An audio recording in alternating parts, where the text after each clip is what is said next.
Good morning. I hope everyone is having a blessed day today. And even if your day is difficult or you're tired, if you're alive and you're in Jesus Christ, it is a blessed day. I feel kind of tired, and the weather's all stormy, but I'm still blessed.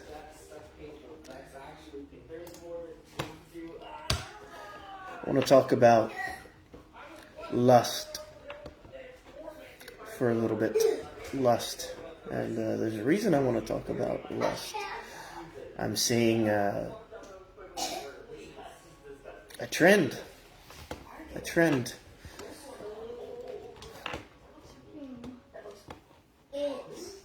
I've seen, as of late, a couple Christian men say that they avert their eyes, or they cover their eyes, or they look down, or they look up if there is a woman within eyesight.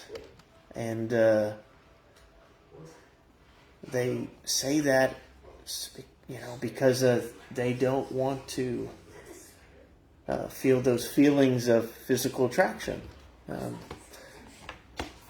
So what is lust and what isn't lust? What is lust in the Greek?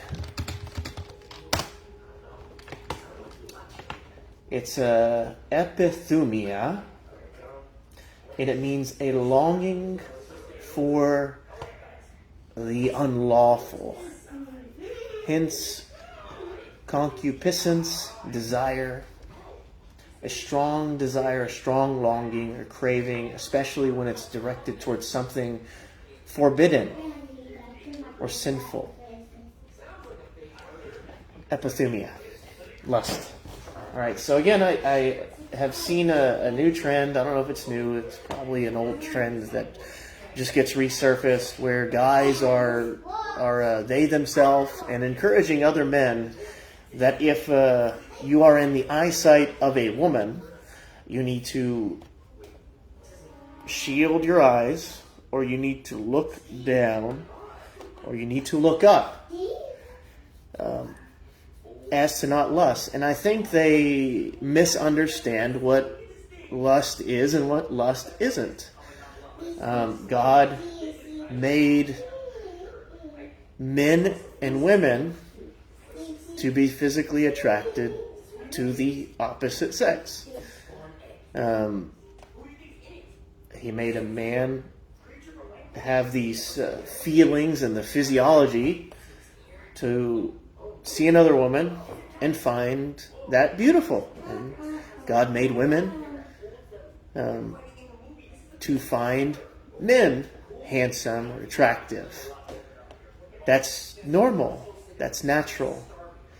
And I think a lot of male and even some female believers think that just knowing that you have a physical attraction to the opposite sex, they call that lust, or they have been told that it is lust. But again, that's not lust.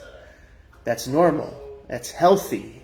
That means everything is working properly in your soul and in your body when you have a physical attraction to the opposite sex. That's absolutely normal. There's nothing wrong with that at all. Nothing wrong with that at all. That is exactly how God has made you. That's nothing to be ashamed about, whether you are single or you're engaged or you're married. It's absolutely normal to have a physical attraction to the opposite sex. It's not lust. Again, lust. Epithumia. A strong desire or strong longing for something that is forbidden or sinful. Okay? So, lust would be, you are married and you're a man and you see a woman and you desire that woman on top of your wife. Not like physically on top of, but like in addition to your wife. I want to bed that woman. I want to have a sexual relationship with that woman. You're married, you have a wife, you see a woman, she's beautiful. You're like, I want her. I want her sexually. That is lust.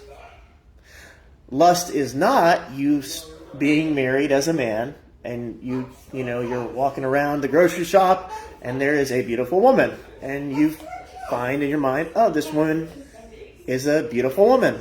This woman is an attractive woman. That is not lust. That's absolutely normal, because I guarantee you, if you're a married man and you have a wife, she is wired to, she's going around the grocery store and she notices that there is a man that is not her husband. That man is handsome, or he's strong, he's built well. That wouldn't be lust, and that also wouldn't be wrong. Okay?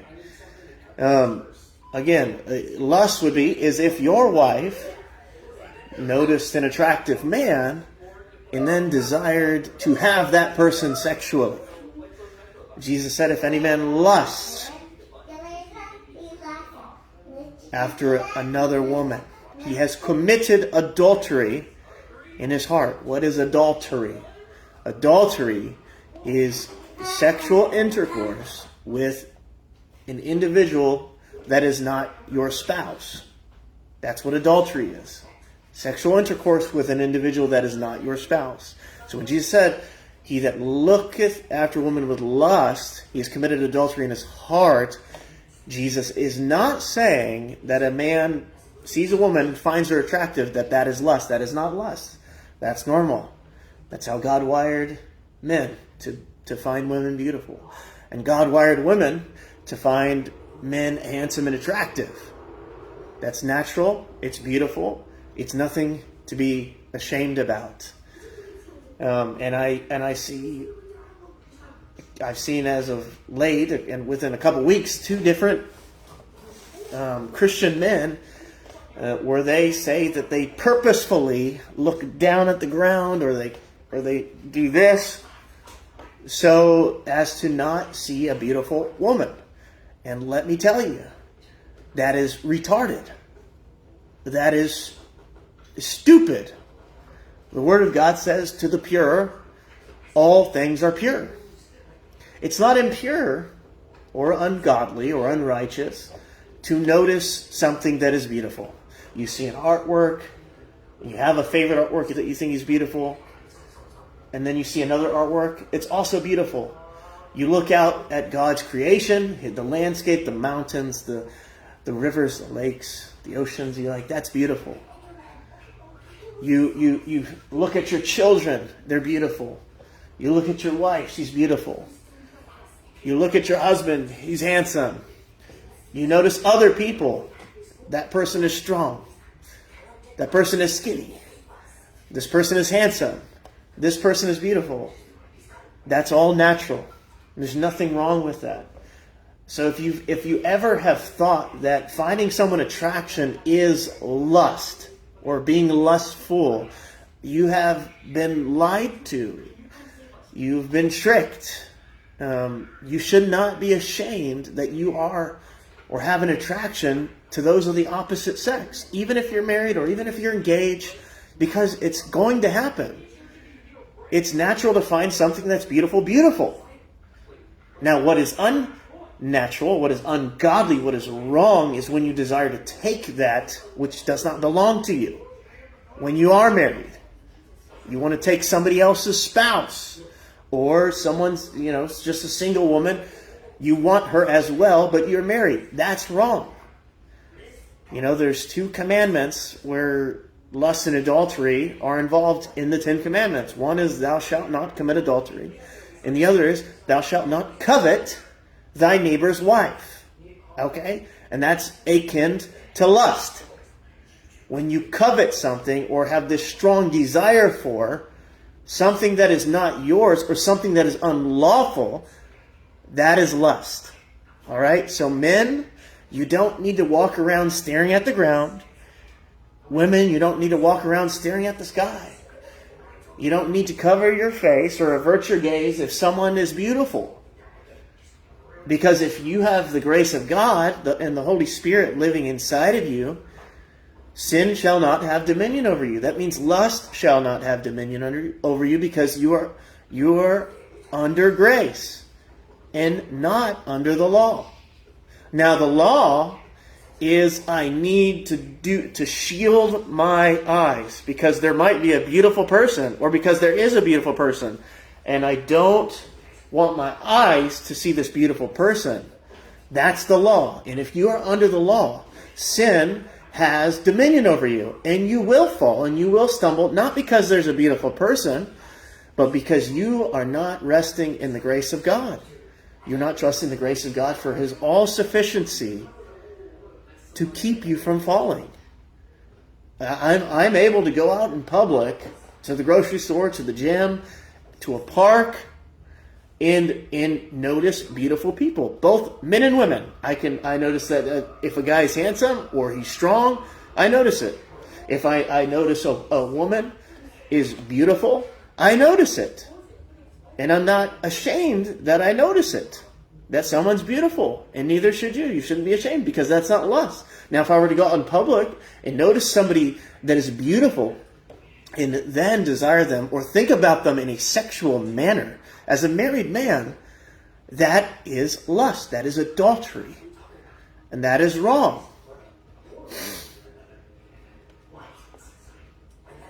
I really think that men and women's minds can snap when looking at an attractive, beautiful person, especially if you're still watching porn and masturbating. I think if you're staring at them, it's okay. It's lust, but if it's one glance, then you go back to what you're doing, then it's okay because you're not dwelling on it. Doesn't sound biblical. Well, I think staring depends on the motivation. I think staring is rude and love is not rude. I think if you stare at anyone. But if someone is just staring at someone, first of all, that's rude. And yeah, they could be lusting. They could be undressing them or thinking about them sexually, and that would be lust. But staring is primarily, it's rude. And Paul says love or agape is not rude. But I don't think that lust is every man's battle, especially if they're under grace. Now, if they're under the law and they are addicted to pornography, then yeah, their mind will probably snap because their mind hasn't been renewed or transformed by the washing of the water of the Word. And they are not trusting in Jesus' grace. And one evidence that we don't trust in the grace of God is if sin is ruling over us. If I look at a woman and I cannot help but go to viewing them in a lustful manner or an adulterous fashion, then I am not causing the grace of God to be effectual in my life. I'm not truly believing that God has delivered me. He who the Son sets free is free indeed. Before I was saved, this was primarily in high school and military college, I would look at women and undress them and think sexual thoughts about them. And that was before I was unsaved. As a saved, born again, and spirit-filled Christian, I am able to go out in public and notice beautiful people, both men and women, and have absolutely none sexual thoughts. And there's no temptation to. It just doesn't happen. I have a wife. To me, she's beautiful. My desire is for her. And yes, I do notice if there's beautiful women out in public. And no, I don't stare. And nobody should stare. A woman shouldn't stare at a man, and men shouldn't stare at women because it is rude. But there's a lot of people that are convicted because they feel like that natural attraction in them is the sin, when that's just how God wired us. And it's not wrong to have that natural attraction. It's not wrong to notice someone is beautiful. And we need to delineate between what is the sin and what is just normal and natural and healthy. It would be unhealthy if a man didn't find a woman attractive, and it would be unhealthy if a woman didn't find a man attractive. There would either be something wrong with their body.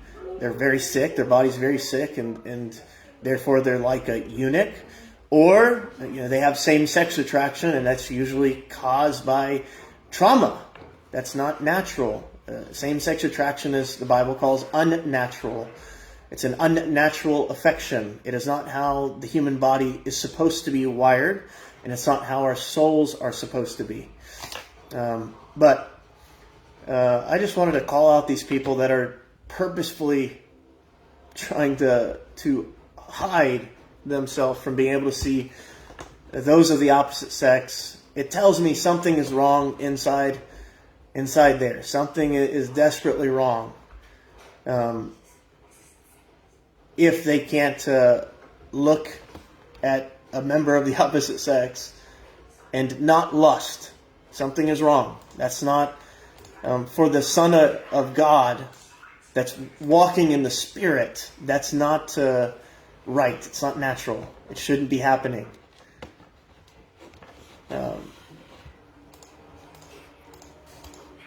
yeah, don't be ashamed, men, to know that you have an attraction to the opposite sex, even if you're married.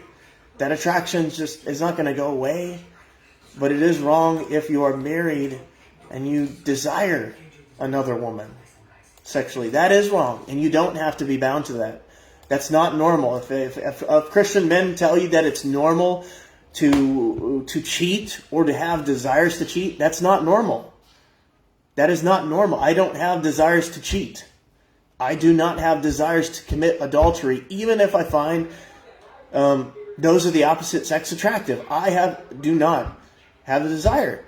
And it's not because I'm special. I'm not a super Christian. I'm not special, more special than anyone else. And God is no respecter of any man's persons. Meaning what God has done in me with His grace, God will do in every single man. Meaning if you're a married man, by the grace of God, you are free from adultery. You are free from it. It doesn't have dominion over you.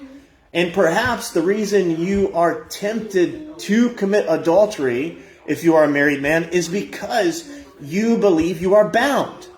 You cannot be believing you are bound. I'm bound to lust. I am bound to adultery. No. If Jesus is in you, if He sets you free, that prison door is open. It's open. You can walk out.